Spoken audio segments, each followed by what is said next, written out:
Salam Rimbawan.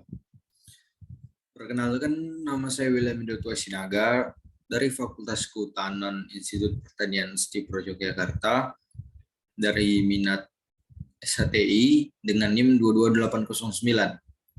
Jadi pada video kali ini saya akan menjelaskan tentang pengolahan citra penginderaan jauh.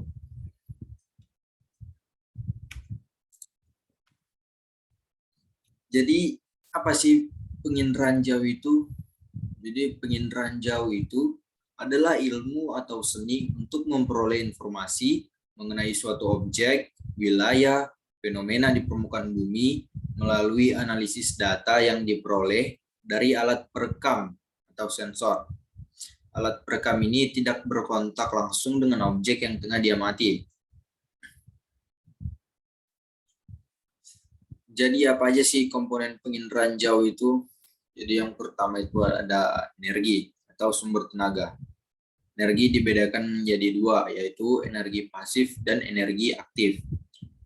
Energi pasif menggunakan energi matahari dalam pengambilan gambar dari suatu objek memerlukan cahaya matahari secara langsung dan sangat bergantung pada kondisi cuaca. Tetapi energi aktif menggunakan gelombang elektromagnetik dalam pengambilan gambar dari suatu objek menggunakan gelombang elektromagnetik sehingga tidak bergantung pada kondisi cuaca dan bisa digunakan kapan saja. Jadi perbedaan yang paling signifikan yaitu energi pasif memerlukan cahaya matahari secara langsung dan sangat bergantung pada kondisi cuaca, sedangkan energi aktif tidak sama sekali. Lalu komponen yang kedua ada atmosfer. Ini diperlukan untuk memunculkan cahaya yang tampak pada gelombang elektromagnetik. Yang ketiga ada objek, merupakan sasaran dalam penginderaan jauh. Contohnya hidrosfer atau biosfer. Lalu keempat ada sensor. Komponen terpenting untuk merekam atau mengambil gambar dari suatu objek. Dan 5 ada perolehan data, dibedakan menjadi dua jenis. Ada spasial dan non-spasial. Apa itu spasial? Jadi spasial adalah data yang memiliki referensi ruang kebumian atau gambaran wilayah yang terdapat di permukaan bumi. Dan non-spasial adalah data yang tidak memiliki referensi mengenai gambaran wilayah yang terdapat di permukaan bumi. Lalu yang keenam itu ada pengguna data. Jadi pengguna data ini adalah seseorang yang mengelola atau menganalisis hasil data citra. Yang ketujuh ada wahana, yaitu kendaraan yang digunakan untuk membawa sensor atau alat perekam. Pengolahan citra satelit. Citra adalah hasil penginderaan jauh. Citra terbagi menjadi dua jenis, yaitu citra foto dan citra non-foto. Apa itu citra foto? Citra foto dalam perekaman objek menggunakan sensor kamera, dan citra non-foto dalam perekaman objek tidak menggunakan sensor kamera, tetapi menggunakan gelombang elektromagnetik atau gelombang spektrum elektromagnetik. Contohnya yaitu sinar X dan gelombang radio. Jadi setelah citra didapatkan dari proses penginderaan jauh, hal yang dilakukan selanjutnya adalah melakukan interpretasi citra. Interpretasi citra itu adalah suatu kegiatan untuk menganalisis, mendeskripsikan, dan mengamati objek.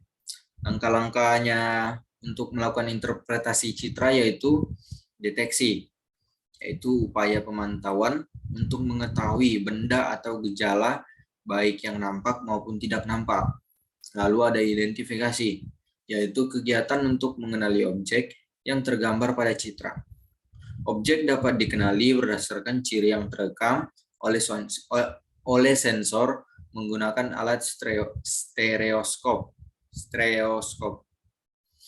3 ciri utama yang dapat dikenali yaitu ciri spektral, ciri spasial, dan ciri temporal.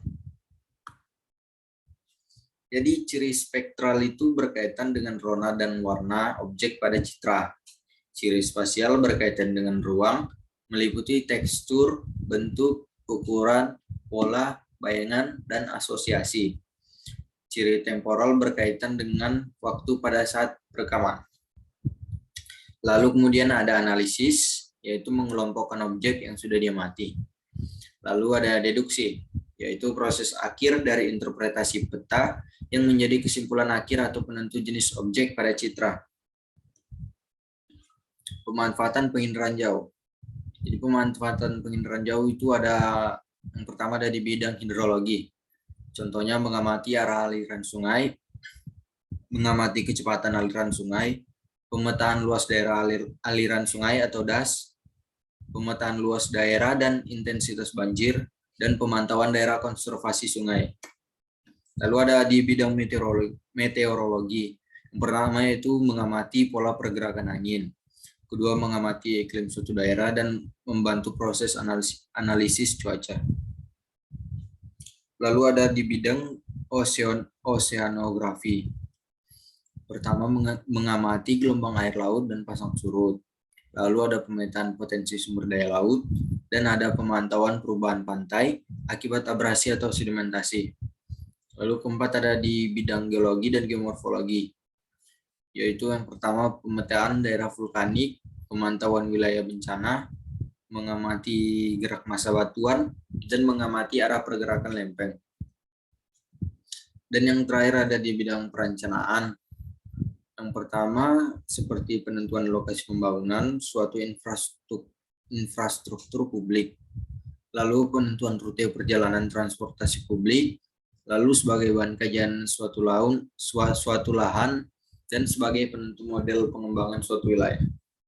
Jadi di sini dapat kita lihat bahwa pengolahan citra penginderaan jauh berperan sangat penting saat ini untuk membantu manusia di berbagai macam bidang, seperti bidang meteorologi, hidrologi, geologi, atmosfer, sampai perencanaan wilayah.